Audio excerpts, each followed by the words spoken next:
Hi gardening friends, I'm Lark and welcome to my Tea Time Tuesday.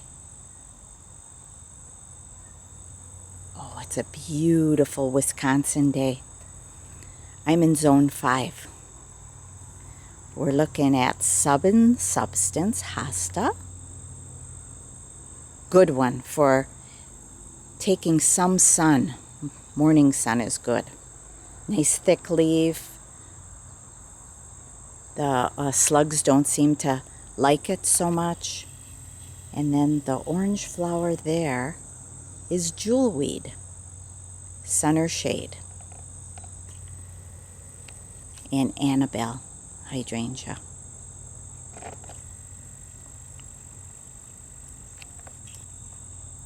Garden is winding down. A little bit of blue lobelia blooming yet.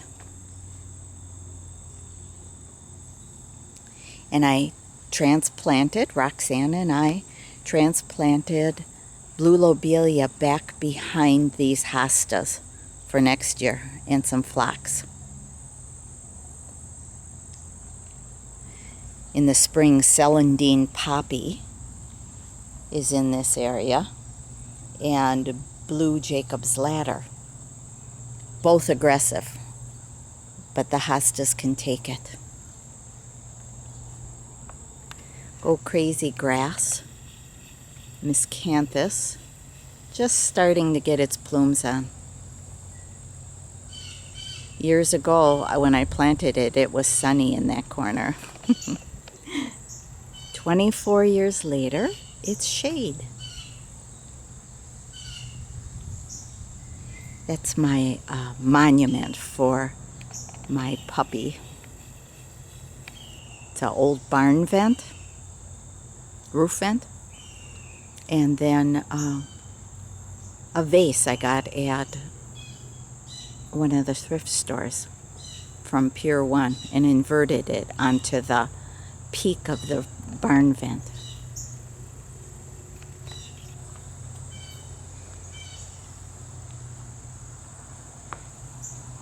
Fireworks goldenrod is just beginning to bloom.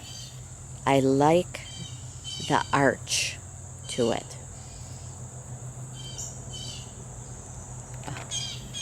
The bees are loving all the, whoops, I'm sorry, it's out of focus. All the fall asters. Now this corner is blooming a little bit more than in full sun because it gets a lot of shade in this corner.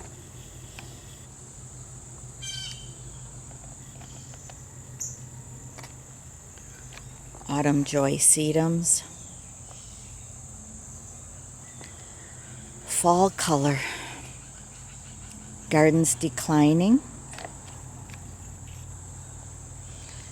But it is mid-September. I'm letting these go to seed now, the Gloriosa daisies. And I'll save some seed and toss some seed.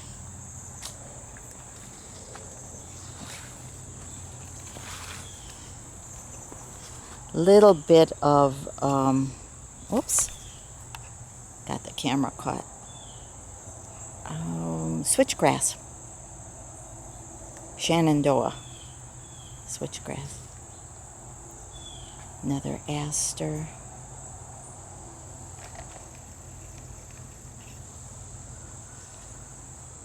Old reliable autumn joy sedum and black-eyed Susans.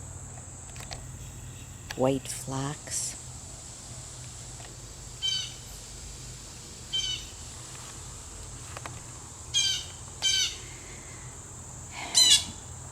And then sweet autumn clematis on the big arch.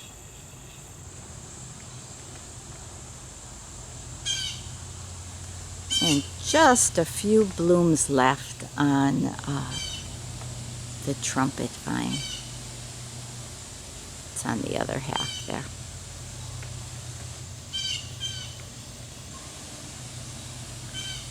Hummingbird's favorite. One of their favorites.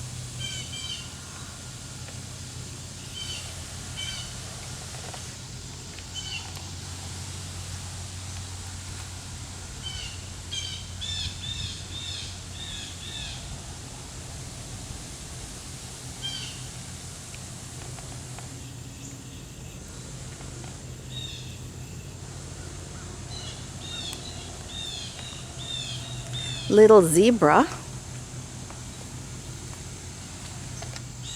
grass. Takes quite a bit of shade.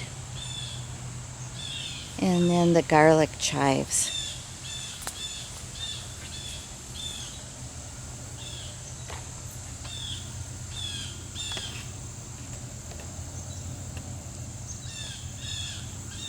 I'm letting the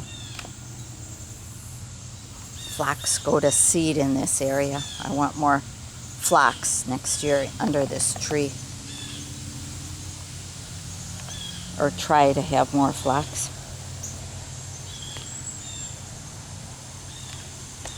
Little zebra setting its flower.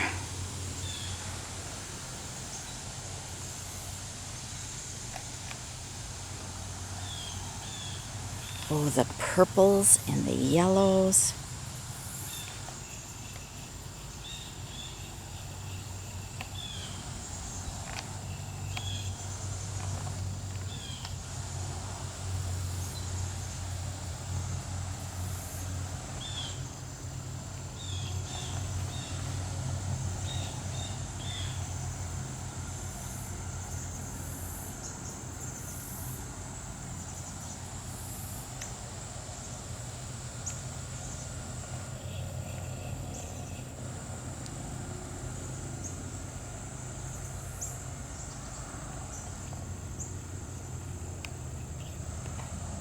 Fall color. So make notes for next year's garden. You want to have fall color with perennials.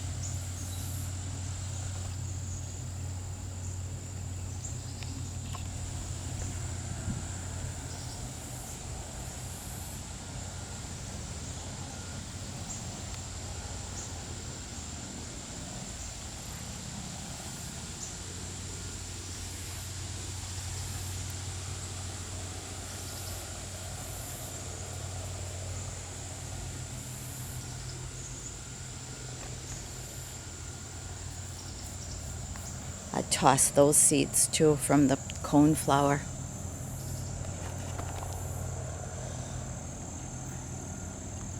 I know, not many people let the goldenrod bloom in their garden. But I try to get it cut down before it goes to seed. I'm collecting that orange cosmos seed also. Hoping it comes again next year, and I'll save some seed for putting it in spring.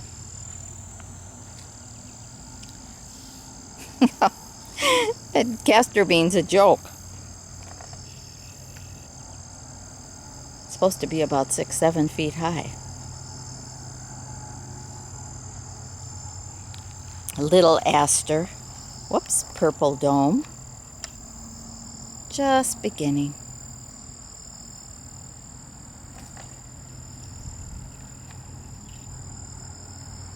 Yep, fleabane's still doing her thing.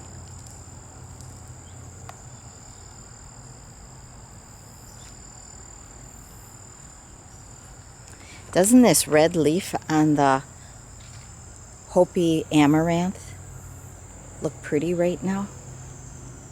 Even though it's small here because it doesn't get much water here, the red leaf looks good, the burgundy leaf.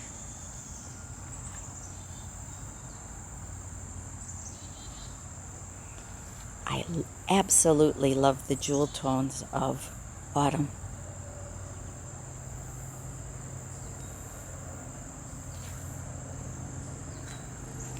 Another favorite aster in the garden is Elma Pachki. It's a tall one, good 4 foot, maybe even 5 foot sometimes. But you can prune it down like you can a lot of the fall perennials, so it blooms shorter. Just keep whacking it down or pruning it down, but not after the 4th of July. Then you start leaving it grow. And then it'll bloom shorter, chubbier.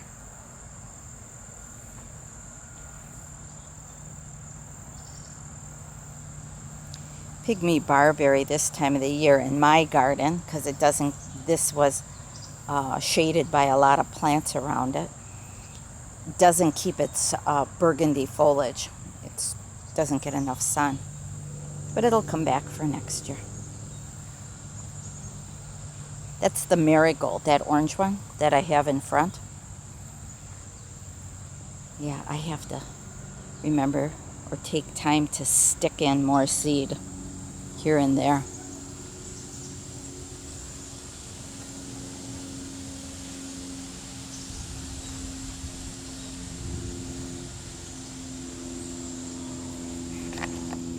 It's amazing how a lot of perennials will still give you some color in the shade.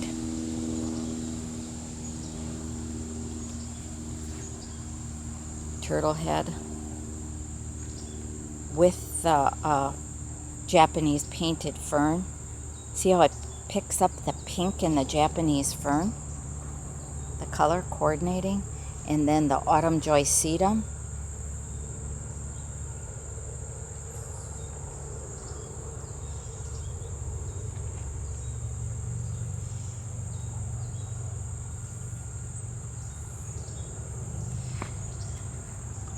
Do you know, I'm probably about 12 feet away from that cimicifuga hillside black beauty, but I can smell the fragrance from here. Hillside black beauty, common name snakeroot.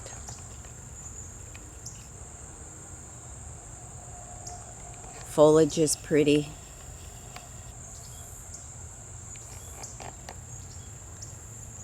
Cimicifuga, hillside black beauty.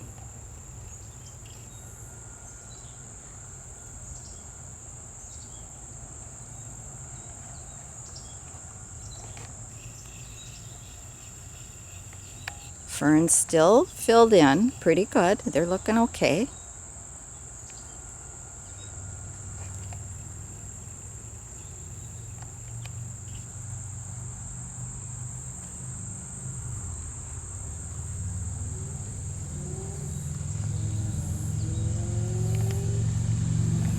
Is this picking up the reddish color of the flowers on the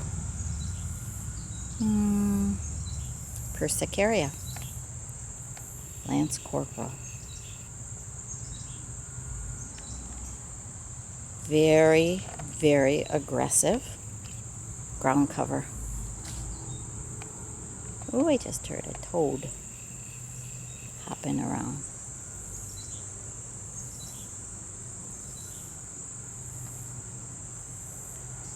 See the Sum and Substance down there with more sun on it? Doesn't that look pretty in the shaded area? It's mid-afternoon here in my garden, so the light is different than I usually show you.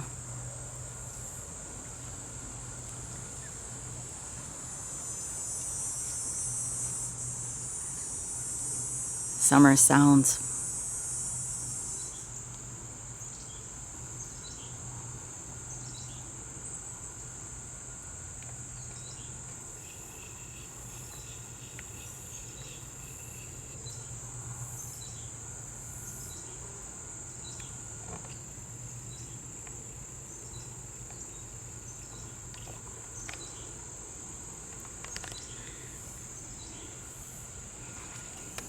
Have to take advantage of my tomato harvest. I'm going to be making some bacon, lettuce, and tomato for our late lunch.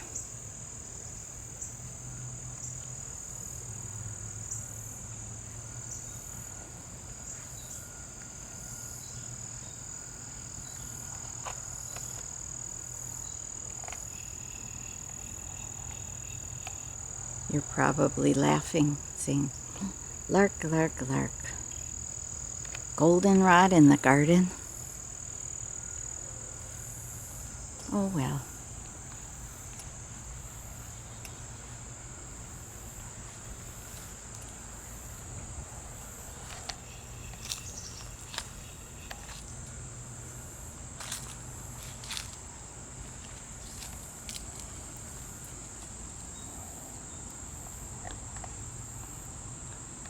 that pretty little two-tone phlox? My Copper King hibiscus saying, I didn't die. Look at me, I'm very pretty. But that's all you're gonna get this year. Couple flowers. But oh, the color's needed right now.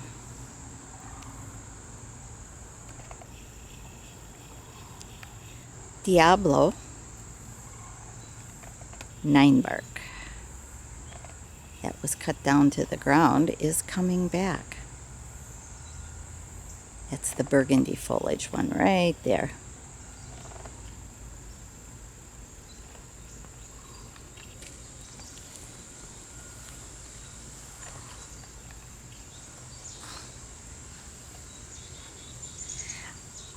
Oh my gosh, look at all the wasps on there.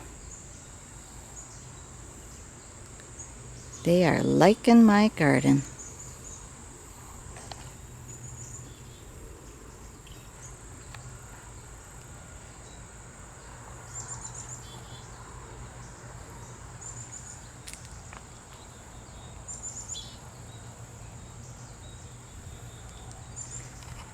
I just was to my acupuncturist, and oh, I'm feeling good. I'm pretty much into preventative medicine.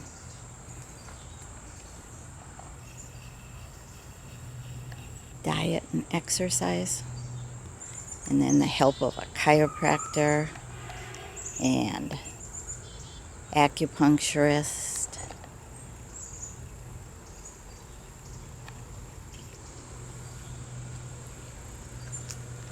Good organic food when I can get it.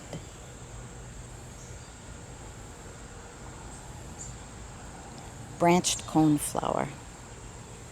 Aggressive.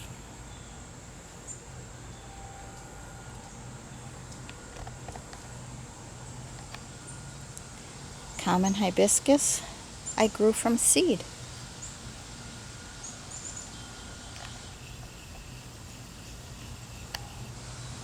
Wild weed aster.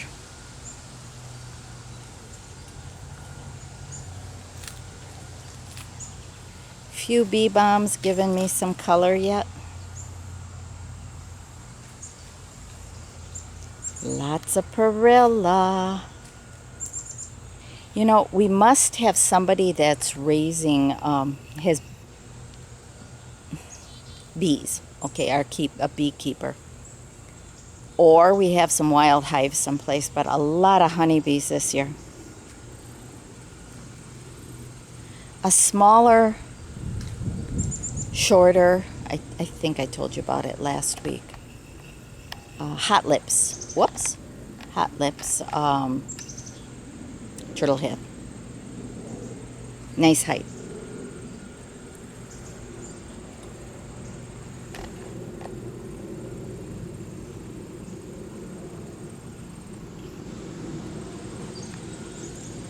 Obedient plant.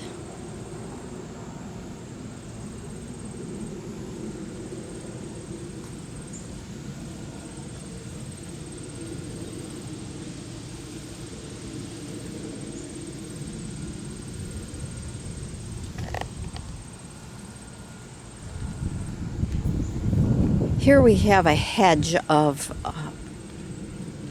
Diablo 9 barks. I think you saw them in spring flowering. They were pretty. And then opposite, it makes a nice screen. Okay, my neighbors are over there. And then on the opposite side here, we have the Wagilias, red prince. Oh, and Dave severely cut these back this summer. And they're putting on a few blooms. But if you cut them back to the ground, then you get new shoots coming up. That's with all the bushes we have. He does that. He takes 1/3 of the old bush out without harming the plant. down to the ground. So get that old wood out of there. And then we're back to the front of the yard where I usually start. But we're ending here today. And this is what's blooming on the arbor, or the arch. A lavender type aster. Some gloriosas in there yet. Let's see if I'm getting into the sun too much. The mandevilla vine. That's in my bike. And the beautiful sweet autumn up here. And going over the top, which I thought was dead, and it came back. Just didn't cover the whole arch this year. And this little wild aster I let bloom. Can you see it? It's going through the gate. I let it go through the holes of the gate. And lobelia I let go.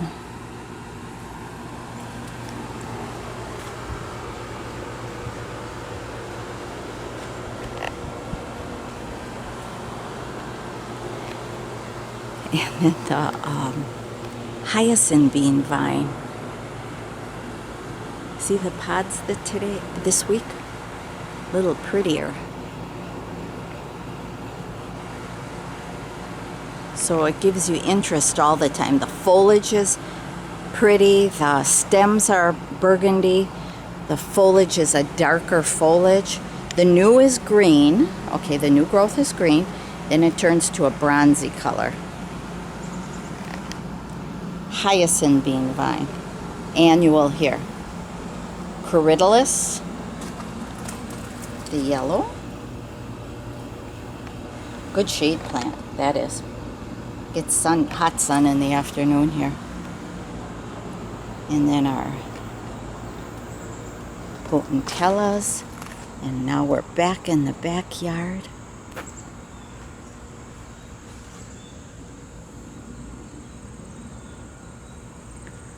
So, thanks for joining me again. Another week. Sorry I missed last week.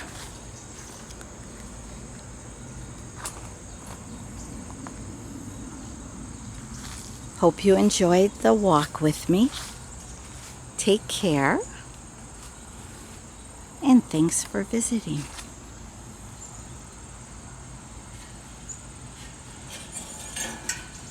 Two sides. They make it that it spins. Bye-bye. Take care.